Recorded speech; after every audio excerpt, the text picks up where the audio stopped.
Coming up on Syracuse Unpeeled. John Tavares is iced out upon return in New York.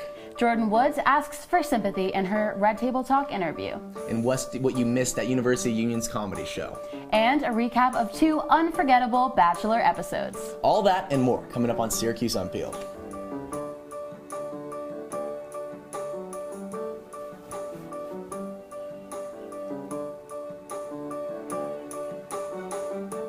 Welcome back to Syracuse Unpeeled Unpeelers. I'm Landon Wexler. And I'm Rebetje. Tonight we're starting the show with some breaking news.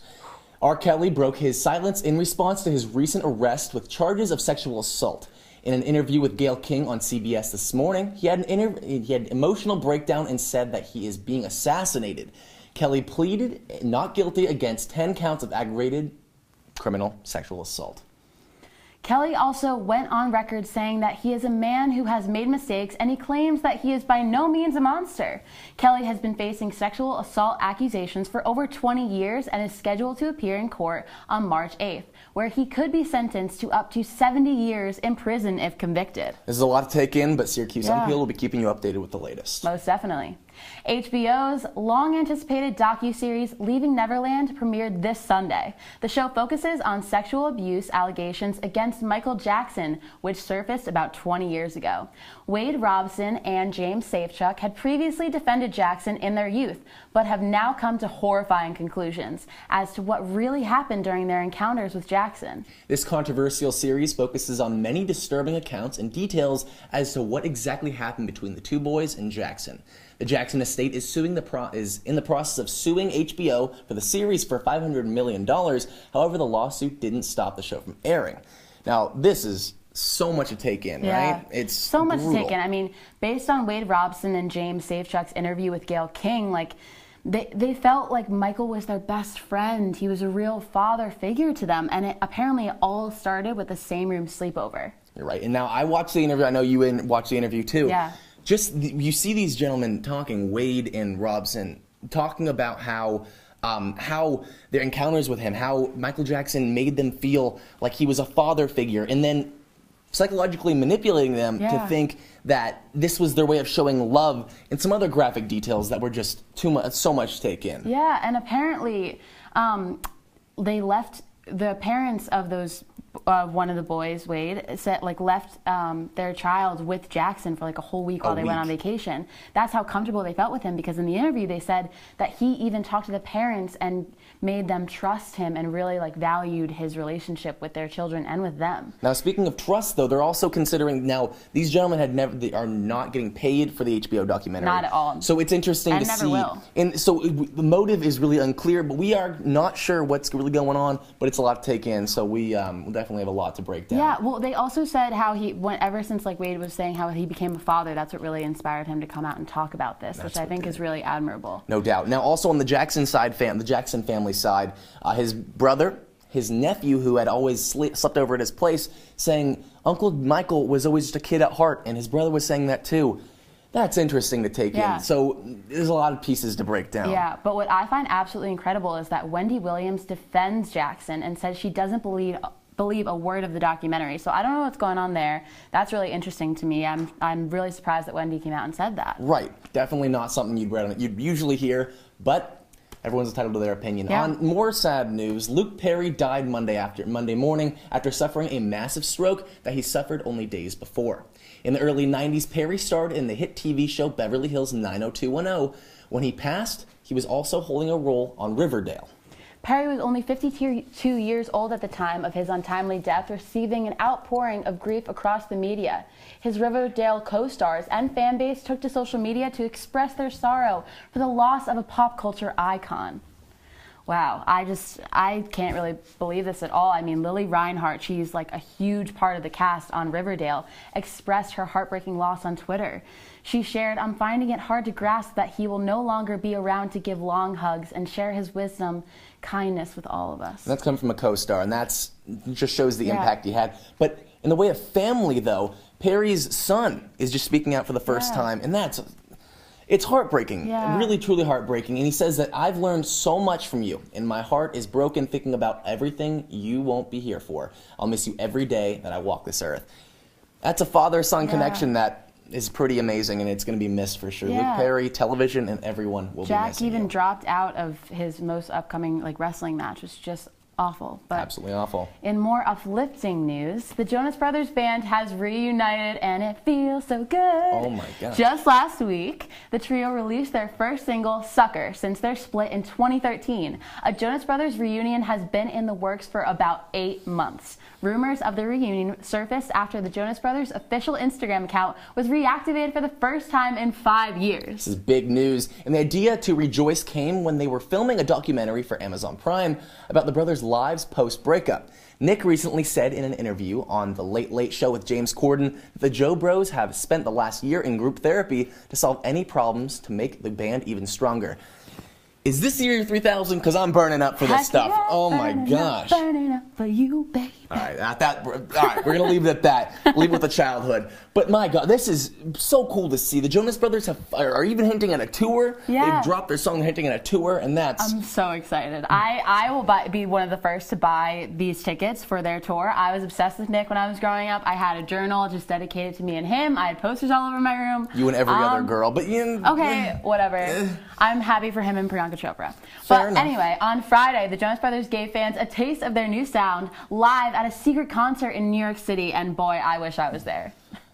I really wish I was there Yeah. too. Now, Nick Jonas let us in on a little bit of the deets, why they may have broken up and why they're getting back together. Yeah. Now, quote from Nick, "Now looking up, almost a year later, we're in the best place we've been as a family." Whoa, this group Wow. therapy must have really done it.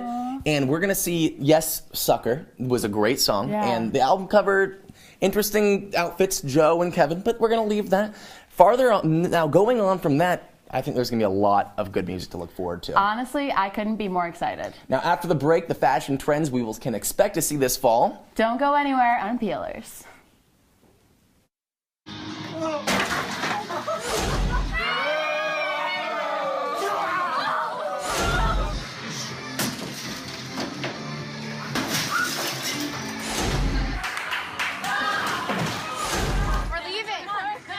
Most party fouls are pretty dumb. But if you decide to drink and drive underage, you could lose your license and your freedom. Underage drinking and driving. The ultimate party foul. Hey, look, it's those guys. Are you good to drive? I'm fine. How many did you have? I should be fine. You should be. Go and step out of the vehicle for me. See ya, buddy. Good luck. So turns out, buzz driving and drunk driving, they're the same thing. And it costs around $10,000. So not worth it. Welcome back, Unpeelers! Last Thursday, John Tavares made his return to the New York Islanders' home rink for the first time as a member of the visiting team. Tavares left his team of 7 years during the offseason and returned to his hometown to join the Toronto Maple Leafs. Here to discuss Tavares' return is Syracuse Unpeeled sports reporter Chris Sachi. Welcome, Chris. Tell me. Thanks so much for having me, guys. So happy to talk hockey on Syracuse Yes. Unpeeled. I'm pumped. I've been waiting for this all day. We're excited too, pal. Now, you mentioned a couple things. Tavares is getting iced. First, explain what the heck being iced is. Second, why did the New York crowd give him the cold shoulder? He's getting the cold shoulder. Like you said, he's getting iced out. I mean, I understand it, though. He was asked the team not to trade him last year in his last year of his contract as a commitment of loyalty, and then changed teams in the offseason. The Islanders, if he was clear from his intentions from the start, Islanders could have gotten good value for him, got some good players back. But let's not forget how important he was to the Islanders during his time on the team. 2009 NHL Draft, the first overall pick, selected to 5 All-Star games, won them a playoff series with the game-winning goal in 2016. The main takeaway, though, the reason why fans were so hurt, he was named captain in 2013. I don't know about you guys, but being named captain, leaving the team 5 years later is kind of a tough look. That's especially when you're supposed to be a leader for the team as a captain. Yep. So we know the fans gave their former captain the old cold shoulder. The ice. The ice. But what were some of the most memorable chants and reactions of the game last week? I mean, just to start off, the fans were so loud. One of the loudest games I've ever seen on television. And that's the National Hockey League we're talking about. But some of the chants really exceptional. The first one, fueled by the fact the Owls have had a pretty good season without him. Something about maybe they don't need him.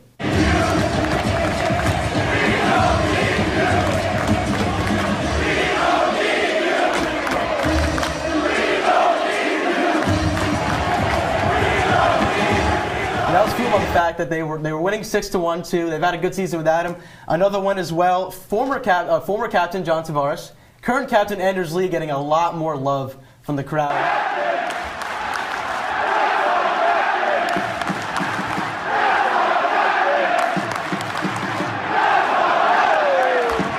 Last one, Matthew Barzal is taking over as the best player after Tavares left, and they said Barzy's better. That's Barzal's nickname. So a lot of tough chants from the crowd there, fueled by the fact that they're winning 6-1, of course. I love the unity of it. You know what I mean? Oh yeah, the fans are some of the best in Everyone sports. loves a good enemy. You know what I mean? Now, I feel intimidated watching that, the hype and all that. How did that affect Tavares? I mean, he really didn't have a goal. The stat sheet says he was affected. Didn't have a goal, didn't score, had nothing special. His team lost 6-1. But he said after the game, he confirmed the fact that he doesn't need to please anybody. He made the decision that he wanted to do. I mean, he grew up loving the Toronto Maple Leafs. So he came home, got a warm welcome when he returned to Toronto. So at the end of the day, he's doing all right. Perfect. Thank you so much, Chris. Yeah, so we at Unpeeled are heartbroken because Paris Fashion Week is over, which wraps up the most fashion-forward month of the year. I'm devastated. Truly devastated. Now, the 8-day event showcased all the upcoming trends for fall and definitely had some of the most iconic looks we've seen so far. Here to give us the rundown of all the runway excitement is Syracuse Unpeeled fashion reporter Olivia Tumino. Thanks, Landon. The Tommy Hilfiger and Zendaya collaboration was one of my favorite shows from last week. The pieces primarily featured maroon and gray hues with pops of rainbow to add some flair. The model lineup featured an all-black cast that included so many legendary people, one being supermodel Grace Jones. Jones, who is now 70 years old, danced down the catwalk to her hit song, Pull Up the Bumper. From the runway to the road, streetwear dominated Paris Fashion Week. Surprisingly, Game of Thrones' Maisie Williams stole the street style show this year. Williams attended multiple catwalks last week, and each outfit she wore made a statement. All right, Unpeelers, listen up. These are the top 3 trends you should rock to look fashion-forward this fall. First, plaid. Chloe and Dior played with plaid prints, especially tartan. Second, floral prints. Dries Van Noten used floral prints on so many of their pieces, from coats to dresses, and they made it look fantastic. The final trend you'll see this fall is fitted waist. Recently, designers have been creating boxier clothing, but now so many are returning to a more tailored look for their fall collections. This coat by Balmain uses a belt to clinch the coat in at the waist for a more fitted look. There were so many wild looks during Paris Fashion Week, but plaid, floral, and fitted clothes will definitely be popular this fall.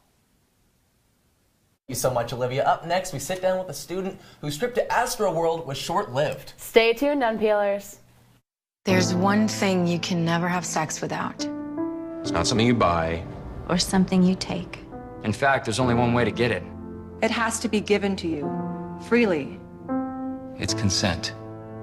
Because sex without it isn't sex. It's rape. Consent. If you don't get it, you don't get it. It's on us to stop sexual assault. Learn how and take the pledge at itsonus.org. I see you mobbing over her. Let's go. Let's mob. Let's crawl. Let's crawl. Let's crawl. Hey, yo, we mobbing. Come on, girl. Let's crawl. Hey, yo, let's crawl. Hey, yo, let's crawl. Hey, let's crawl. Hey, yo, let's crawl.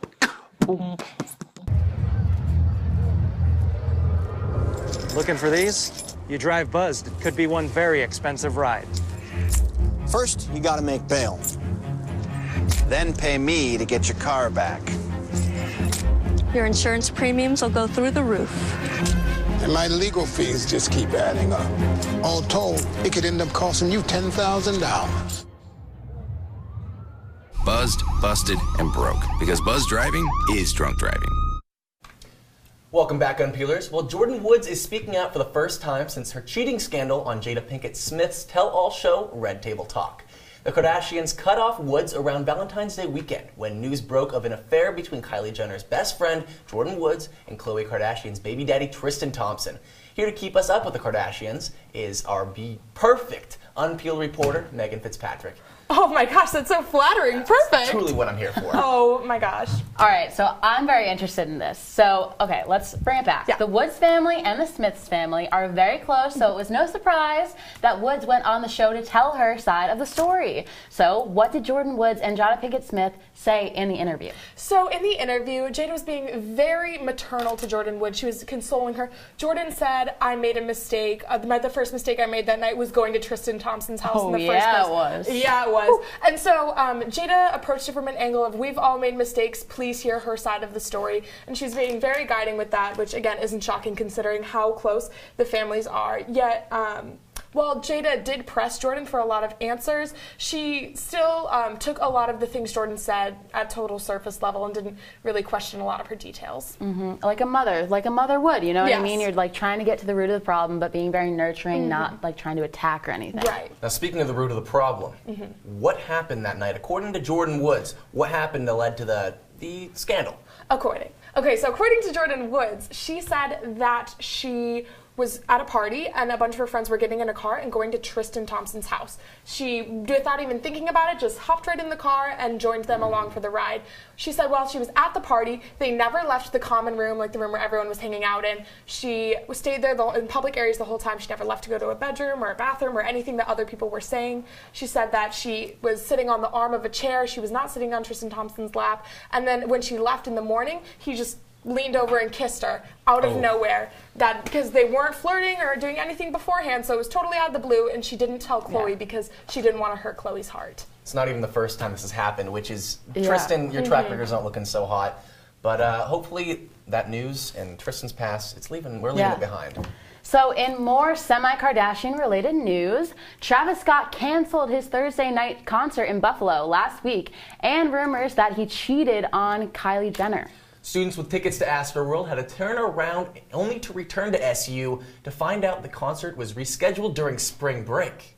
Syracuse Unpeeled city events reporter Natalie Falmy is with a student that planned to go to the concert to ask about the events of that fateful day. Sarah, I'm here with Jordan Capozzi, an SU student who had tickets to Travis Scott's Astroworld concert. Jordan, thank you for joining us. Thanks for having me. Okay, so tell us, when did you first realize the concert was canceled? How close were you to Buffalo? 5 p.m. is the time that me and my friends saw on Twitter that Travis Scott would not be performing. We were already at Niagara Falls taking pictures and everything. Very disappointed. And how did you find out the concert was canceled? So it was the KeyBank Center who tweeted that Travis wouldn't be performing, and then also Travis Scott himself said, "I'm sick, I can't come, I'm so sorry." Both of them kind of tweeted those at similar times, but the KeyBank Center was the one where it was like, okay, this is official. So a lot of students are mad because the concert is rescheduled for March 10th during spring break. Will you be taking the ticket refund or going to the new concert? I'll be going. The refund would be nice, but I got these tickets right when the Leg 2 tickets came out, and I'm not missing this Astroworld tour. Understandable. And do you think that Travis Scott was actually in sicko mode, or do you think he missed the concert because of his allegations for cheating on Kylie Jenner? I think he would have known a little earlier than 3 hours before the show. Had he been sick, maybe he was just holding out, trying to see if he could perform, but I think Travis has some relationship issues that he had to tend to. Okay, Jordan, thank you so much for joining us. You may have missed Astroworld, but did you miss University Union's comedy event? Either way, we've got you covered. We have everything you missed coming up after the break.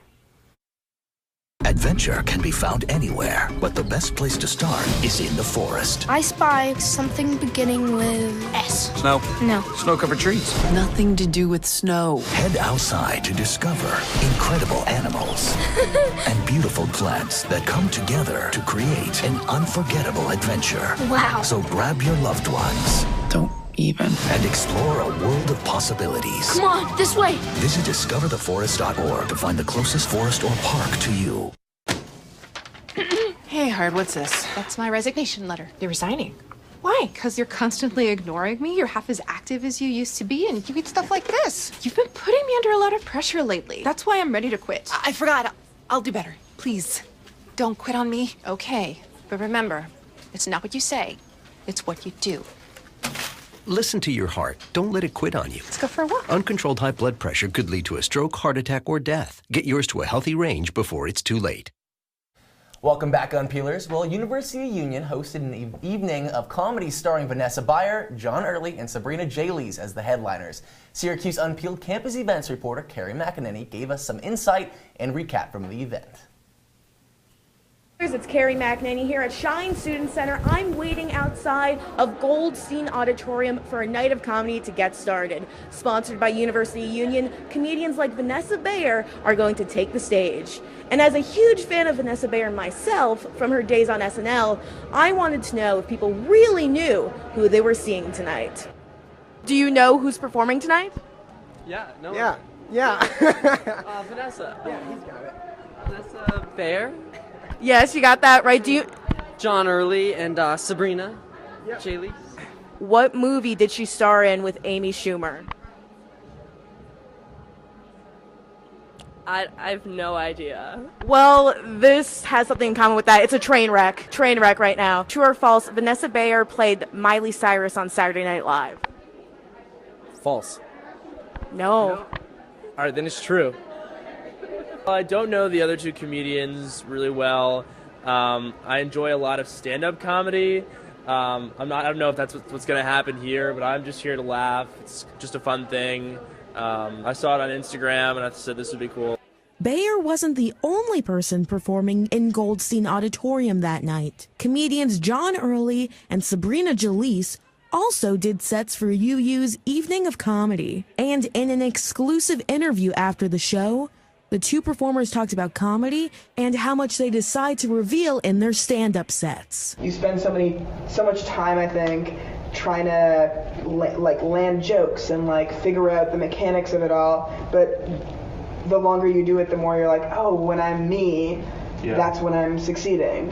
What is weird, the personal element of it is weird because what people find funny is stuff that's really embarrassing and personal.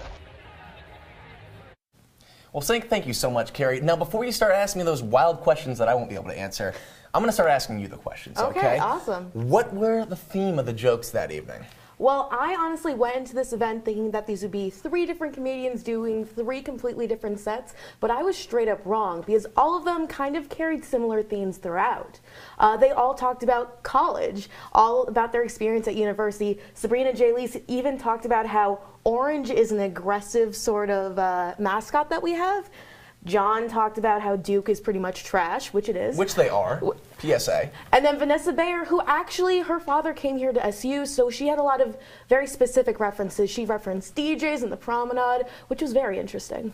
Sounds like a real exciting night. Now, it wouldn't be an exciting night without some few key moments. Tell us about the key moments of the night. Yes, so I believe all of the key moments in that night can be traced back to Vanessa Bayer's set. While she was the big name behind this, she shared a lot of personal information with us. She talked about her experience with leukemia, which she had when she was very young, and how she dealt with that. And it was through humor. And she told a few jokes about how her dad got out of a speeding ticket by using her leukemia as an excuse, which sounds bad, but it was so funny when she said it. It worked, right? Now, very briefly, tell us about the comedians. Yes, Sabrina Jalise is a Canadian comedian.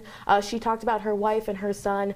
John Early is also a comedian, but he's on Search Party, which is a very popular show, and you might have also seen him on 30 Rock. Perfect. That sounds like an amazing, amazing lineup, and UU does a great job every time, so we have a lot to look forward to with future events. Coming up, Colton Underwood finally jumped the fence. And last but certainly not least, stay tuned for a full Bachelor recap after the break by our own Justin Paura. Every time I hear the alarm bell go off in school, I think it's an air raid. A lot of houses in our neighborhood have been destroyed. I like to close my ears and sing songs whenever the bombs come close. I'm worried our new neighbors won't like us. But I know it's all gonna be worth it. I just want my family to be safe. But these are not my words. These are not my words. These are not my words.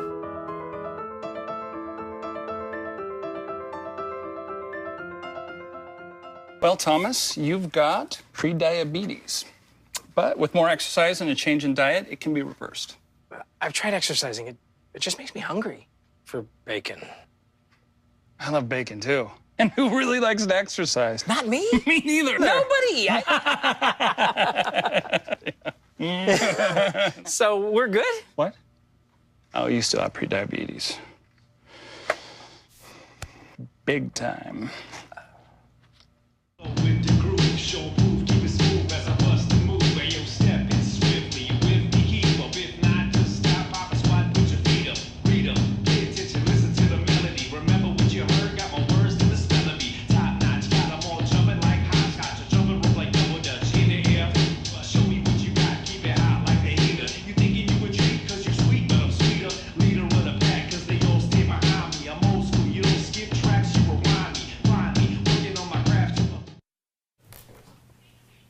Welcome back, Unpeelers. Well, this week, Bachelor fans were gifted with not one, but 2 episodes, including the ever-controversial Women Tell All episode.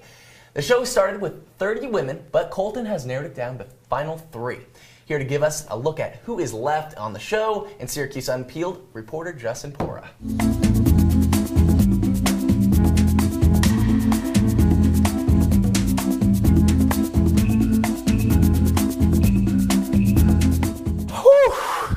All right, guys, I didn't necessarily jump the fence, but I made it here. All right, that's all that matters. Thank you, Landon. First of all, for all those who are not caught up on The Bachelor, there will be spoilers through the rest of the episode. But for those that have watched The Bachelor, gear in because it was a great one, a monumental one. So let me break down the top 3.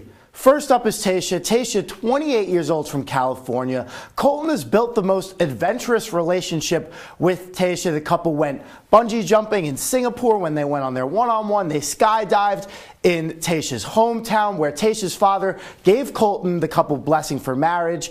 And that is the first contestant. They were together in Monday's episode first. Then we have Hannah G. Hannah G, 23 years old, digital content creator from Alabama. She got the first impression rose in the beginning of the season, and recently Hannah's dad also gave the couple his warm blessing for marriage. Colton and Hannah's passion for each other has been clear since their one-on-one spa date makeout session. But last but not least, there is Cassie. And Monday's episode, all about Cassie, 23-year-old speech pathologist, also from California. Cassie and Colton's most iconic moments were when they took a boat on a private island in Thailand. Surprisingly, Colton kept Cassie over Kaylin in last week's episode. Cassie's family didn't take that much of a liking to Colton, as her father did not give the couple the blessing, something that was kept secret from Cassie throughout the rest of the episode. Now, what happened? What happened in Monday night's episode? Monday night's episode was absolutely bonkers. So many people are calling it one of the greatest reality television moments in history of reality TV. So first up, like I mentioned, Tayshia had her date with Colton, and they went to Portugal for Fantasy Suites episode, big time in The Bachelor. So they have a date. It went well, but they went to the Fantasy Suite at night, and they did not show their love. Yes, because their relationship. Of course, the big deal with Colton this year's Bachelor is that he's a virgin. So it was not Tayshia who took his virginity. They woke up the next morning. It was painfully awkward to watch. Yikes! Oh, got it. Yeah. This is supposed to be fun to watch, not get all pressure. Oh, it was definitely awkward. But so we don't have too much time left, but Tuesday night was the tell-all. Did anything really cause a rift for the show going forward? So the thing is that Cassie kind of got in over Kaylin, and Kaylin was at the tell-all, and that was huge because she really was able to tell Colton her feelings. She was still crying the whole time. She was obviously very impacted by it, and now we are just gearing up for next week because so much happened in Monday night's episode. Perfect. Thank you so much, Justin. I'm upset I still don't have a rose, but we'll get over that. That's it for this week. Unpeelers, I'm Landon Wexler. And I'm Sarah Rebetje. Have a great spring break, Unpeelers. And follow us on CTV and CitrusTV on Twitter. Follow us on Instagram. We're going to be live tweeting the entire 2-part special of Bachelor. So stay tuned and check out Twitter.